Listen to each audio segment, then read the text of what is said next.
Bismillahirrahmanirrahim. Assalamualaikum warahmatullahi wabarakatuh. Alhamdulillah, asyhadulillah, wala hawla wala quwwata illa billah. Asyhadu an la ilaha illallah wa asyhadu anna Muhammadan abduhu wa rasuluh. Rabbi shrah li sadri wa yassir li amri wahlul 'uqdatam min lisani yafqahu qawli. Qala Allah ta'ala fil Qur'anil Karim. A'udzu billahi minasy syaithanir rajim. Wa ma asabakum min musibatin fabima kasabat aydikum wa ya'fu 'an katsir. Allahu azim, amma ba'du. Jemaah kawasan rahimakumullah.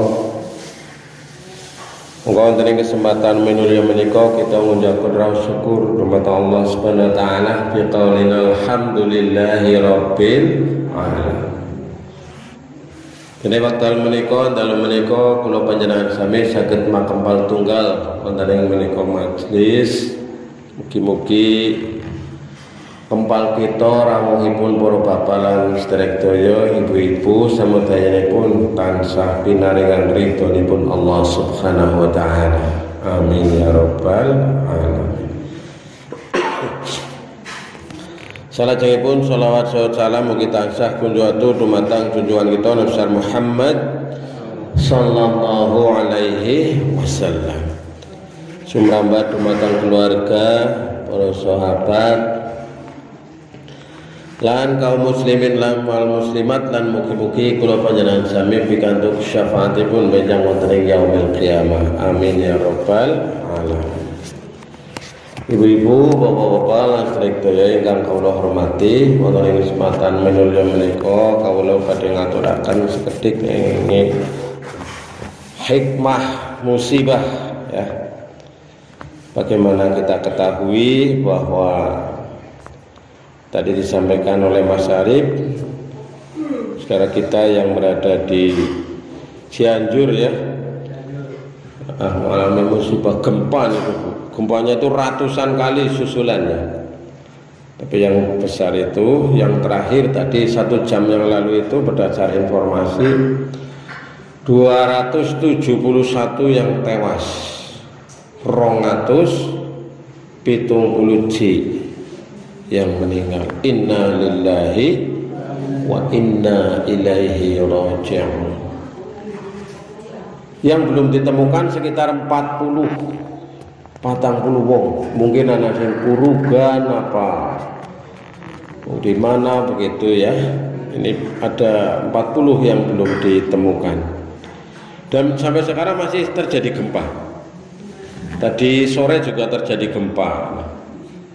Kula kadang-kadang lagi sholat niku mendan senggayar gempa apa ya? Wah mumet.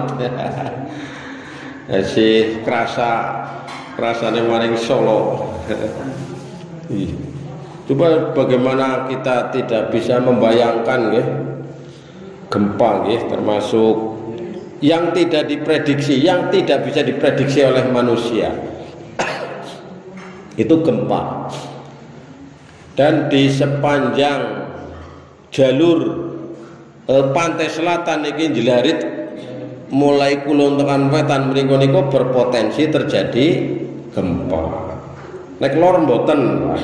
Jadi bangsane Tegal mriku garis mriku nggih jarang. Tapi potensi gempa yang besar menurut peneliti para ilmuwan itu adalah di selatan.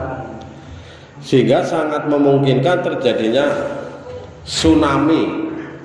Nah ini kan tsunami biasanya diawali dengan gempa. Nah, ini kita ya waspada, walaupun kita jauh dari pantai tapi potensi gempa tetap ada ya. Maka kita berdoa kepada Allah Subhanahu wa ta'ala, mudah-mudahan kita dijauhkan dari bencana, dari musibah yang berat ini. Jadi banyak rumah-rumah yang roboh, kemudian jembatan dan lain sebagainya. Ini luar biasa. Bapak Ibu saudara sekalian, maka saya ingin sedikit menyampaikan tentang hikmah musibah ya. Hikmah musibah. Ada 5 hikmah musibah yang dapat kita petik dari yang terjadi, baik itu musibah berupa banjir, letusan gunung Merapi, gempa bumi, atau musibah-musibah yang lain. Yang pertama adalah bahwa bencana atau musibah atau segala yang terjadi itu adalah tanda-tanda kekuasaan Allah. Kula jenengan sami bisa ngapa ming Gusti Allah sing duwe kuasa. La haula wala quwata illa billahil aliyyil. Apa bisa dicegah gempa niku? Arep gempa dulu. Ya ciat ora bisa. Uruk. Ya. Makanya ya kita kalau misalnya terjadi gempa, ya antara lain cara yang paling mudah ya kita lari ke tempat yang aman. Urusan datang goleti ijazah, datang goleti duit, datang goleti apa, sedekana ambruk, karena prosesnya itu kan cepat sekali. Ruk ya niku nggih. Maka begitu ada ruk wis plencing bae metu sarungan tok apa katok pendekan tok ora apa. Yang penting kita mengamankan diri dulu ya. Mungkin kita bawa anak-anak misalnya yang kecil apa, dan menjauhkan diri dari tempat-tempat yang sekiranya bisa rubuh ya. Karena ya lemari, anak pohon-pohonan dan lain sebagainya. Ya paling penak ke tempat yang longgar. Nah, yang pertama ini adalah merupakan tanda-tanda kekuasaan Allah. Jadi kita menyadari sebagai orang yang beriman bahwa apa yang terjadi ini adalah atas kekuasaan Allah Subhanahu wa taala. Sebagaimana firman Allah dalam surat An-Naml ayat 88, dan kamu sangka gunung-gunung itu tetap ada di tempatnya padahal gunung itu bergerak seperti awan yang bergerak. Allah telah membuat segala sesuatu dengan kokoh. Sesungguhnya Allah Maha mengetahui apa yang kamu kerjakan. Jadi jangankan hanya menggerakkan rumah, menggerakkan satu tempat, Allah menggerakkan seluruh alam semesta ini. Sungguh itu adalah merupakan kekuasaan Allah yang sangat bisa. Allah menggerakkan langit, menggerakkan bumi, matahari, bulan, bintang, air dan lain sebagainya. Itu adalah merupakan sunnatullah. Napa? Sunnatullah, hukumnya Gusti Allah. Maka termasuk pergerakan alam semesta ini, ada tanah, ada air, ada gunung dan lain sebagainya, adalah atas kekuasaan Allah Subhanahu wa taala. Nah, ini hendaknya kita menyadari betapa lemahnya manusia. Manusia tuh bisa menganalisa bahasa wis terjadi. Jajal anggar wis ngerti arep terjadi sekian jam sekian, lebih sekian menit, lebih jam, lebih sekian detik kayak dene gerhana misalnya. Bisa. Ya, digawe pengumuman sirine live siaran langsung. Saudara-saudara siap-siap akan terjadi gempa pada pukul 10 lebih 15 menit. Bersiaplah. Wah, siap-siap mun Pak wis bareng metu kabeh ngumpul nang lapangan. Sing barang-barang penting diamanah. Emase, duite, ijazahe, surat-surat BPKB, STNK, ATM. Orang ndelengna gempa kaya niki. Ternyata manusia ora teyel. Malah kadang-kadang sing ngerti gempa gue kewan. Sing ngerti gempa gue arep terjadi gempa gue biasanya malah kewan. Iya, biasanya itu tanda-tandanya dulu saya pernah mengikuti itu sunyi sepi. Karena alam sudah mulai ada getaran. Dan itu binatang atau hewan itu sudah mengetahui tanda-tandanya.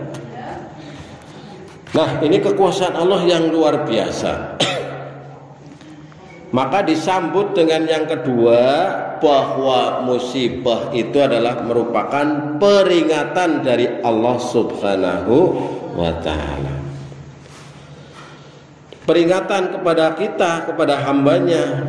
Allah maha berkehendak, ya, Allah itu kudrat dan irodatnya atas kekuasaannya. Ternyata mati lampu.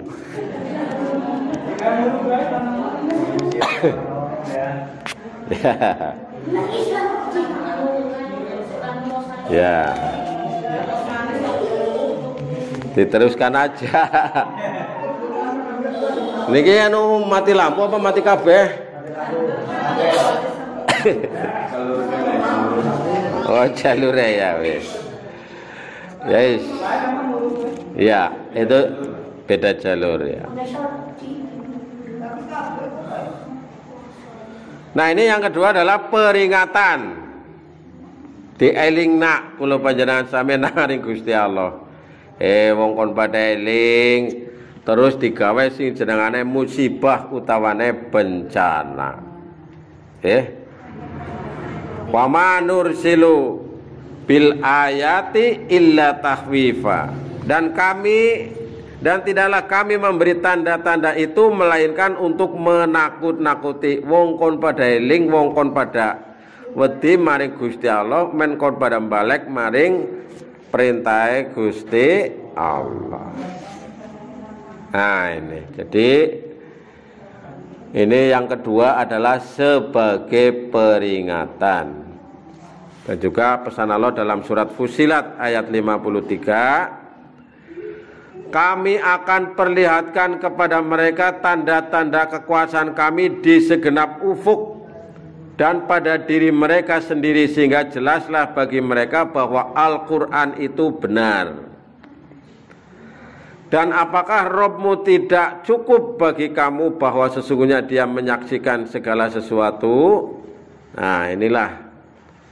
Jadi Allah memperlihatkan tanda-tanda kekuasaannya ini sebagai peringatan bagi kita, orang yang beriman maupun orang-orang yang ingkar.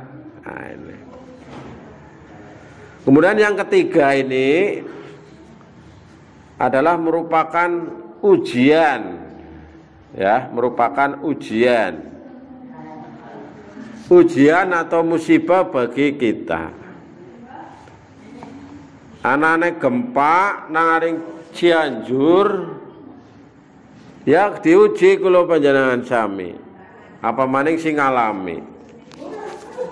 Dan kita juga yang mendengar, yang melihat, yang menyaksikan juga mendapatkan hikmah, mendapatkan manfaat, mendapatkan ibroh, ya. Tadi disampaikan oleh Mas Arif, wa ma asobakum mim musibatin fabima kasabat aidikum wa ya'fu an katsir, dan musibah apa saja yang menimpa kalian maka disebabkan oleh perbuatan tangan kalian sendiri, dan Allah memaafkan sebagian besar dari kesalahan-kesalahanmu. Al-Quran surat Asy-Syura ayat 30. Jadi dalam Al-Quran Allah telah membuktikan contoh nyata pada manusia umat yang terdahulu berkaitan dengan musibah dan sunatullah serta fenomena alam ini. Misalnya bagaimana Allah mengirimkan azab kepada kaumnya Nabi Syuaib, menurunkan azabnya, musibahnya kepada Qorun, juga kepada kaumnya Nabi Nuh, kaum Samud, dan lain sebagainya.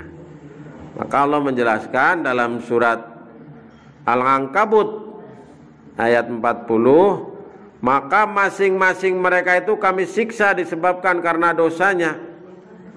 Maka di antara mereka ada yang kami tampakkan kepadanya hujan batu kerikil, dan di antara mereka ada yang ditimpa suara keras dan guntur, yaitu halilintar, bledek, ya. Dan di antara mereka ada yang kami benamkan ke dalam bumi, dan di antara mereka ada yang kami tenggelamkan, dan Allah sekali-kali tidak hendak menganiaya mereka, akan tetapi mereka yang menganiaya diri mereka sendiri. Al-Quran surat Al-Ankabut ayat 40. Jadi Bapak Ibu saudara sekalian, adik-adik, ini musibah ujian bagi orang yang beriman, sekaligus peringatan bagi yang ingkar. Sing iman kudune tambah iman, sing maune ingkar kudune dadi malah iman. Aja kewalikan, sing wong beriman malah dadi ora beriman, berkurang imannya, sing ingkar malah tambah ingkar. Jangan sampai anane musibah niku kaya niku. Jadi wong beriman kon tambah imane, tambah perke maring Gusti Allah, maka ketika terjadi gempa sudah mulai menyebut nama Allah. Astagfirullahaladzim, astagfirullahaladzim, innalillahi wa inna ilaihi raji'un, innalillahi wa inna ilaihi raji'un. Iya, itu sangat dramatis niku nggih. Luar biasa. Kalau bencana gempa ini memang luar biasa, karena datangnya itu tiba-tiba. Nek banjir biasanya kan keton nggih. Keton, kecuali banjir bandang niku nggih. Tapi kalau banjir biasa itu kan banyune mulai gede, dhuwure wis pada siap-siap. Mulai celanane dicincing nak. Barang-barangnya diunggah-unggah nak. Nah, iku. Lagi Mas Martono ke wis siap-siap bok banjir celanane wis dicincing nak. Main kiye. Kayak mengko nang YouTube aku nang pengajian petengan kiye.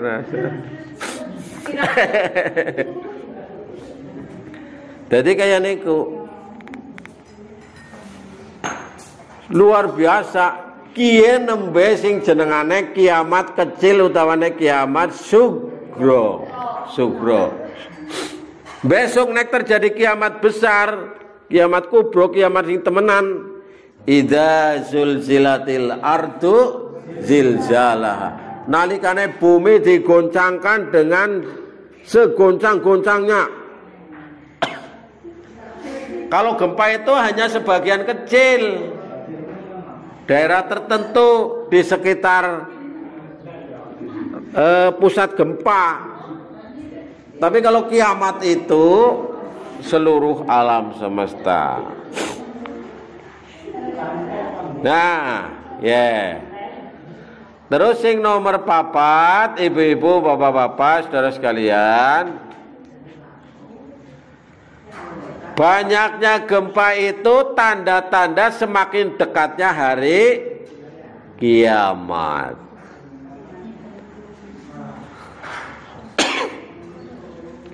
Jadi di antara tanda-tanda kiamat itu, mendekati hari kiamat itu banyak terjadi gempa, banyak terjadi musibah. Maka hal itu adalah nikmat yang patut disyukuri, adanya karunia dari Allah Subhanahu wa taala. Dalam surat Al-Anbiya ayat 31 tadi itu, dan kami telah menjadikan di bumi ini gunung-gunung yang kokoh agar bumi tidak guncang bersama mereka. Jadi anane gunung, anane laut, anane pepohonan dan sebagainya itu untuk keseimbangan alam semesta. Nah, lebih dari itu, ibu-ibu sekalian, gempa mengingatkan akan guncangan yang lebih dahsyat, yaitu hari kiamat. Nah, ini. Maka dalam surat Al-Hajj ayat 1 itu,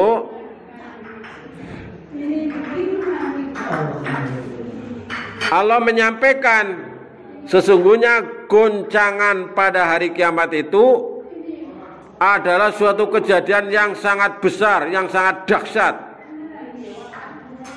Ya, syai'un azim. Jadi nanti goncangan pada hari kiamat itu sungguh sangat dahsyat, luar biasa.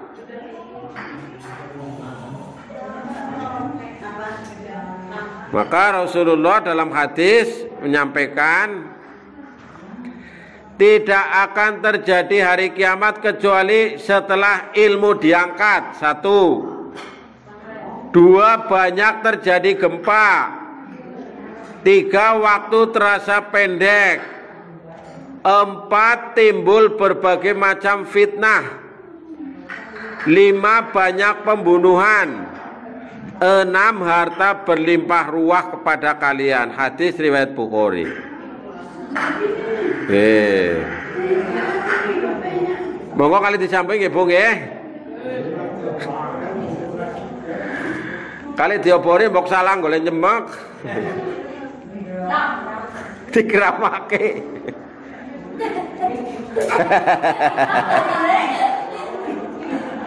Gramaki tangannya melebu mari gelas.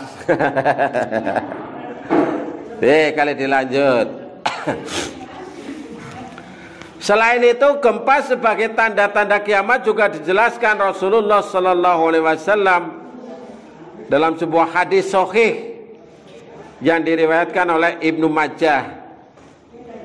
Kami pernah duduk-duduk bersama Rasulullah Sallallahu Alaihi Wasallam. Lalu beliau menuturkan hadisnya, dan sebelum kiamat ada 2 kematian yang sangat dahsyat, dan setelahnya pula terjadi tahun-tahun yang dipenuhi dengan gempa-gempa bumi. Nah ini. Apa kula panjenengan semiar menangi dina kiamat napa mboten nggih, wallahu a'lam bishawab. Mboten wonten ingkang saged mangertosi kejawi namung Gusti Allah. Maka Ibnu Hajar Al-Asqalani berkata dalam Musnad Ahmad, telah terjadi banyak gempa di negeri-negeri di bagian timur dan barat, namun yang jelas bahwa yang dimaksud dengan banyaknya gempa adalah cakupannya yang menyeluruh dan terjadi secara terus-menerus. Jadi banyak gempa tandane wis perek karo dina hari kiamat.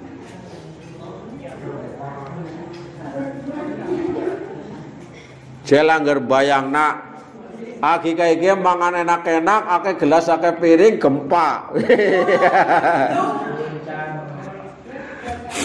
Pada Melayu tubrukan lawangnya anu siji tok.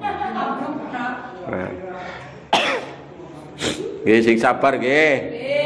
Nek ana gempa ya metune tuk siji. Sinang pinggir lawang metu gisit.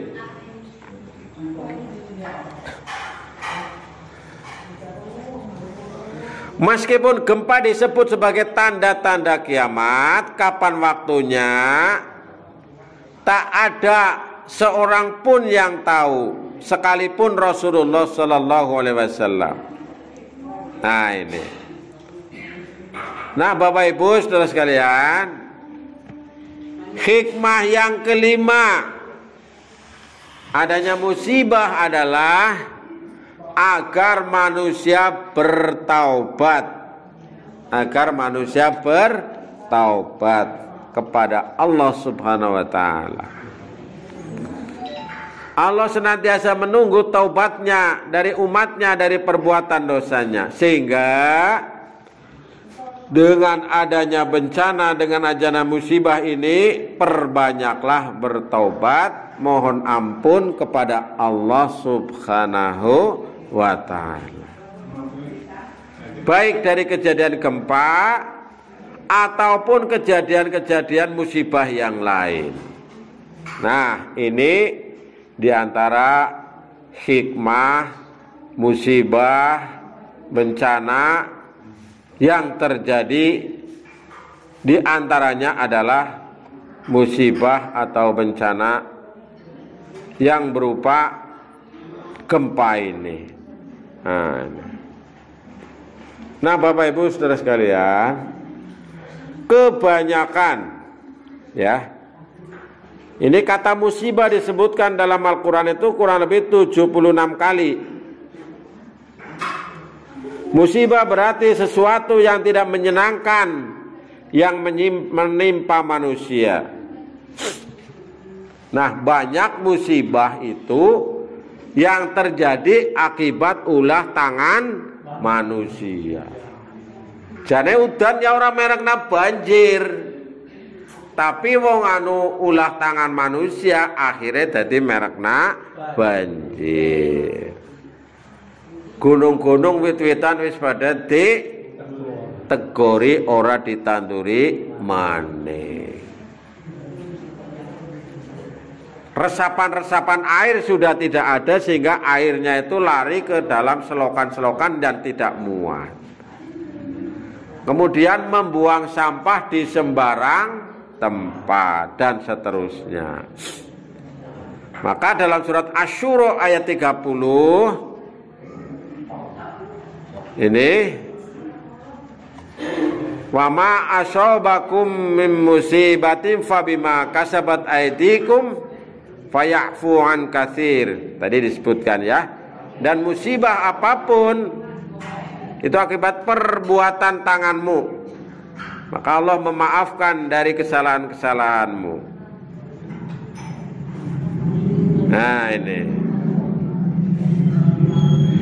Kemudian yang kedua, ini relevansi musibah. Musibah tidak terjadi kecuali atas izin Allah. Jadi semua musibah itu atas izin Allah. Bencana itu atas izin Allah. Bagaimana surat At-Taghabun ayat 11. Ma asaba min musibatin illa biiznillah. Wa may yu'min billahi yahdi qalbah wallahu bikulli syai'in alim. Tidak ada suatu musibah yang menimpa seorang kecuali atas izin Allah. Dan barang siapa beriman kepada Allah, niscaya akan memberi petunjuk kepadanya. Dan Allah Maha mengetahui segala sesuatu. Jadi inilah dimensi musibah bencana yang terjadi semuanya atas izin Allah.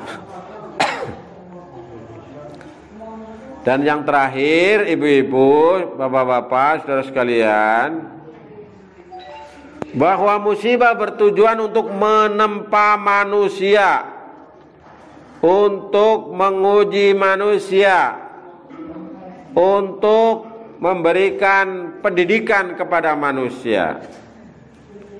Maka dalam surat Al-Hadid ayat 22 sampai dengan 24, Allah menyampaikan tiada suatu bencana pun yang menimpa di bumi ini dan tidak pula pada dirimu sendiri, melainkan telah tertulis dalam kitab yaitu Lauhil Mahfuz sebelum kami menciptakannya.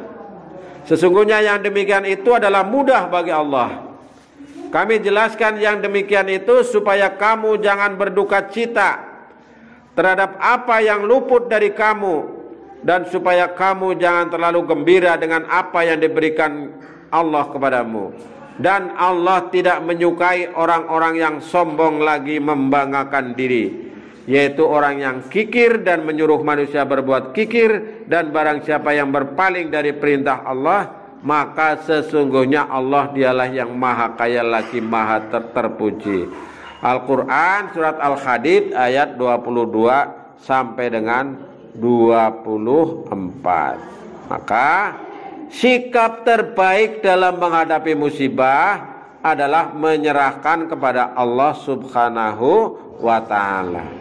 Bagaimana tadi di awal disinggung oleh Mas Harif, alladzina idza asobatkum musibah qalu inna lillahi wa inna ilaihi raji'un.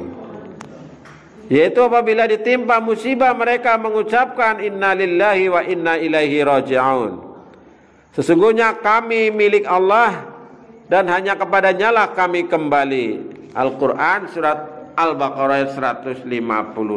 Jadi ibu-ibu saudara sekalian, kita kembalikan apa yang terjadi ini bukan semata-mata itu adalah bencana alam, artinya alam sing ngamuk niku sana, tapi itu juga atas izin Allah Subhanahu wa taala. Banyak hikmah, banyak manfaat, banyak ibroh yang dapat kita petik. Itu juga bisa berupa teguran, bisa berupa peringatan, bisa berupa ujian, bisa juga itu merupakan salah satu tempaan dari Allah kepada manusia. Mudah-mudahan saudara-saudara kita khususnya yang wafat pada bencana ini dosa-dosanya diampuni, pahalanya amal baiknya diterima Allah Subhanahu wa taala. Insyaallah mudah-mudahan mereka wafat dalam keadaan husnul khotimah. Amin ya robbal. Dan kita yang di sini berdoa kepada Allah, bisa nemung doa. Mudah-mudahan kita terjauhkan dari bencana dan musibah. Mudah-mudahan kita jadikan aman-aman saja, ya. Kayak tadi juga ada angin senge wis pating glumbrang wis mandan kuwatir nggih. Ana senge sing wis kabur ana tambahin mati lampu barang nang ponjean wis. Mulai kremut-kremut lagi malah mati lampu teng mriki niki nggih.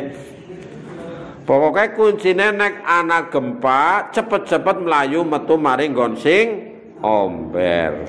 Ya, aja banyak pikiran ya. Kita utamanya adalah menyelamatkan diri kita masing-masing, karena memang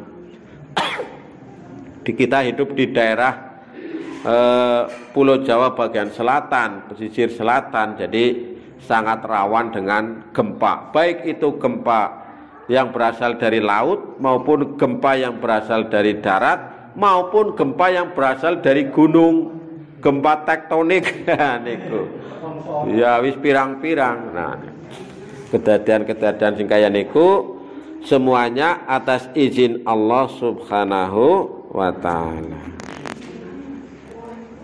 Mun cekap nggih, mun jam 09.00 niki kurang 2 menit 3 menit sawetawis dan mati lampu petengan. Sawetawis kita pungkasi kanthi waosan hamdalah sareng-sareng monggo. Alhamdulillah. Assalamualaikum warahmatullahi wabarakatuh.